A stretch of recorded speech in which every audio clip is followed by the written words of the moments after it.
God has so much he wants to say to us today. Look at your screen. Everybody say another move. Part 2. Here we go. Here we go. When God makes a way where there is no way. Here we go. Here we go. Last week we looked at this. Say review. Last week we looked at this. What you need to understand, in France, Paris, France, whatever, this painting is up. Kenny, what you need to understand is in that museum, there's over $60 billion worth of paintings.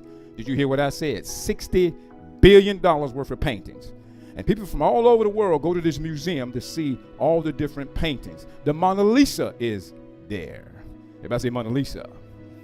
Well, on a special occasion, they brought in all the world-class athletes, the world best tennis players, the world best boxer, the world best everything. And Roderick in there was the world's chess grandmaster. Now, the chess grandmaster stopped and looked at this painting. And the tour guide said, this painting is known and named Checkmate. Everybody say checkmate. Now, in the painting on the left, the guy in red is supposed to be no other than devil and the Satan himself. On the right, man's supposed to be by the name of Faust. And he's sitting there. Now, as the tour guide takes the tour through, he tells them, as you look at the painting is called Checkmate. And so the people just pretty much look at it, nod, and go by. Remember I told you, this particular morning, there is all the world champions. And there is a grandmaster chess player there. As he studied it, finally he went and got the tour guide, and he says to him, you're going to either have to change the name of the painting or change the painting. Because you have declared that Faust, the gentleman over here on your right, is now, guess what, in a battle for his soul. And the devil has won his soul. However, what you need to understand, I've studied the moves. Roger could tell you, he is a great chess player. And when you say checkmate, that means the king doesn't have. Y'all been studying. When you say checkmate, that means the king doesn't have. Let's say it one more time. When you say checkmate, that means the king doesn't have another.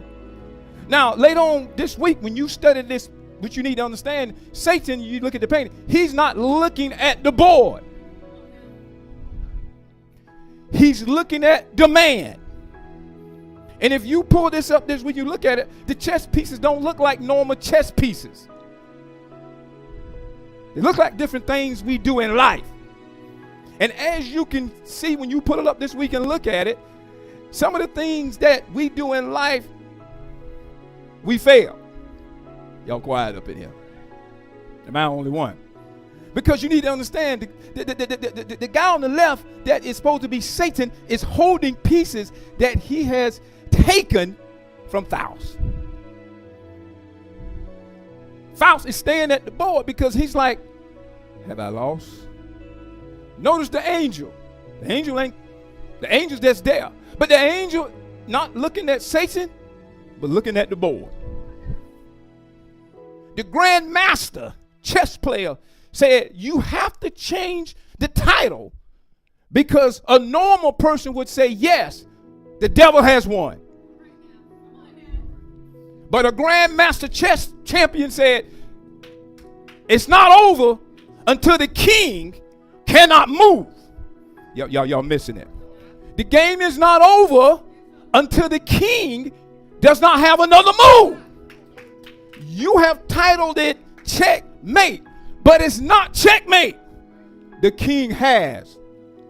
And not only does the king has another move, the grand chess master say, and the move that the king have will destroy his opponent. We started it last week because guess what? Easter Sunday morning, the devil believed he had God in checkmate. Jesus was crucified on the cross. And on the cross, he says, my God, why have you forsaken me? He doesn't, I think I found one more time in Scripture that Jesus refers to God as God. He always called him Father. As a matter of fact, when he tells us to pray, he don't say, our God in heaven. He says, our. So when Jesus is on the cross and he says, my God, why have you forsaken? The enemy said, checkmate. So Easter to us was this. Then the angel spoke to the woman. He said, don't be afraid. He isn't here. What you mean he ain't here? Crucified him. We beat him. You don't realize, normally when they say a person's going to be crucified, they don't beat him also. Y'all go out. They beat Jesus. Understand that Pilate's wife told him she had a dream. And the dream, she said, leave that man Jesus of Nazareth alone. But they forced Pilate into it to say, because this man said he was a king. And if you don't do anything, we're going to tell Caesar that there's another man claiming to be our ruler. So after Pilate ordered Jesus to be beaten, and what you need to understand, when they beat them back then and scourged them back then, they would beat you to the point that sometimes your bodily organs were exposed. It looked like checkmate. And they crucified Jesus, and they saw it, and they said it's over. That's why the disciples went and hiding. I ain't gonna mess with y'all today. My brother was here last week. He said, boy, you mess with the men hard. I'm gonna leave y'all alone today. He isn't risen. He is risen. He isn't here. He isn't here. He is risen from the dead, just as he said would. Come see where his body was. So what happened? The enemy said checkmate, but the king had. And what you need to understand, as we learned last week, that same resurrection power that God raised Jesus from the dead has been placed in us. So as long as we stay in the game, there's always a what? Do. God says, order the Israelites to turn back and camp. Camp. Told them to order back and he said camp. Where we gonna camp? Turn back. That don't make any sense. Everybody say that don't make any sense. Why are you telling us to turn back? Turn back and camp by Pihahiroth, between Migdal, there it is, and the sea, talking about the Red Sea. Camp there along the shore across Baal Zephon. From a natural perspective, y'all watch the Ten Commandments. The Israelites were in checkmate. They were trapped by the Red Sea in front of them. The wilderness was all around them.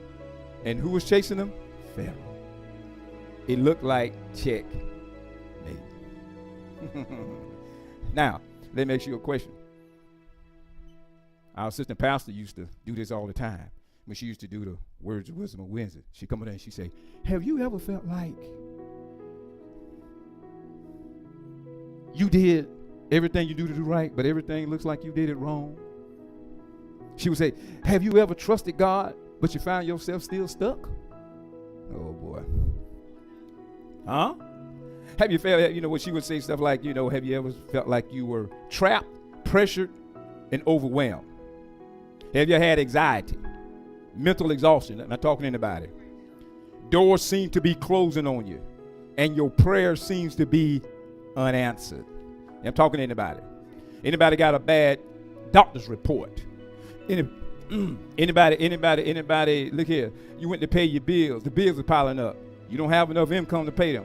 The money is funny, the change is strange, and the credit just won't get it. Anybody been there?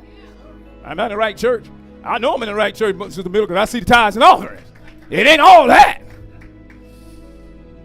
And especially now, what it costs to fill your tank up at one time, now it's only going to half full. Okay, I'm the only one. I know we got people here with electric vehicles, but everybody don't have electric vehicles. I'll be listening to you. See, sometimes trouble will be around you. Pressure will be around you. And it looks like there's no visible way out. But if you stay at the board, there's always what? Another move. Because God has another move. Now, when we look at these Israelites, we need to understand. He told them to camp there. Why are you going to camp there? Because God was going to teach them that he always has what? Another move. And when we studied it, we found out in 1 Corinthians 10:11, it says, these things happen to them. We're talking about the Israelites. As examples for us. So when we study the Israelites, these examples of the Israelites, guess what? We need to take them in. These things happen to them as examples for who? Us. They were written down to warn us who live at the... They said to Moses, why did you bring us out here to die in the wilderness? Weren't there enough graves for us in Egypt? God, I believed you. And look where I'm at. You ain't never been there? Don't be trying acting all spiritual up in here like you when you born, you came out saying, amazing grace. No, life will put you in these positions. Weren't there enough graves for us in Egypt? What have you done to us? Why did you make us leave Egypt? Y'all ready for verse 12? Didn't we tell you this would happen while we were still in Egypt? We said, leave us. Let us be slaves. Let us be slaves to the alcohol. Let us be slaves to those toxic relationships. Let us be slaves to our emotions. You know, my friends, I know they ain't good for me, but they make me feel good. Leave us alone. Let us be slaves to the Egyptians. It's better to be a slave in Egypt than a corpse in the wilderness. Y'all see that? This, I'm glad you made that just in the move. But see, some of the most stressful places in our lives are not accidents. They are setups. Set up for another move by God so he can show off his glory. See, stress says, I can't handle this anymore. So you want to move away from the board. Maybe I should give up. You want to move away from the board. Things were better before I stepped out. See, sometimes you'll face, if you ain't careful, emotional exhaustion. But Moses told the people, don't be afraid. How are we not going to be afraid? And some of you get in situations, you're like, why am I not going to panic? The house is about to go in foreclosure. I'm hiding the car. Y'all laughing. I know some people hid their cars. This before they put GPS on them. How am I not supposed to be afraid in my marriage? I'm good, y'all. Before y'all say, what? No, I'm good. But when I'm supposed to be afraid in my marriage, when you say, you hear your spouse say, I don't want to be here no more. We ain't going to acknowledge who's clapping in the back. We're not doing it. How am I not supposed to be afraid when I need this job to pay my bills? How am I not supposed to be afraid when the doctor dropped that bomb and say, I got cancer? How am I not supposed to be afraid? He said, don't be afraid. What does it say? Just do what? The Red Sea is in front of me. Mountains are around me. And Pharaoh, and you, God, you telling me not. Sometimes in this game, this chess game, whatever you call it, it's hard not to be afraid. But God says, just stand still. Just stand still what? And watch the Lord rescue you today. What? God? What? Yeah. I remember, I play the game. I created the game. The Egyptian you see today will never be seen again. Do y'all see that? This is powerful. God tells them not to panic, not to run, not even to fight. Y'all heard me? He tells them not to panic, not to run, not even to fight. Just stand still. There will be responsibilities. Watch this. Some of us cannot escape. There will be people depending on you while you are running on empty. There will be financial strain that keeps you up at night. Your instinct will be to panic. But in all this, God say, don't be afraid. Just stand still. Now, in the Hebrew, say in the Hebrew, the meaning of just stand still means to hold your position and trust God. Sometimes, watch this, your next move is not to move. Did you hear me? Sometimes your next move is not to move. Sometimes your next move is to trust God's move.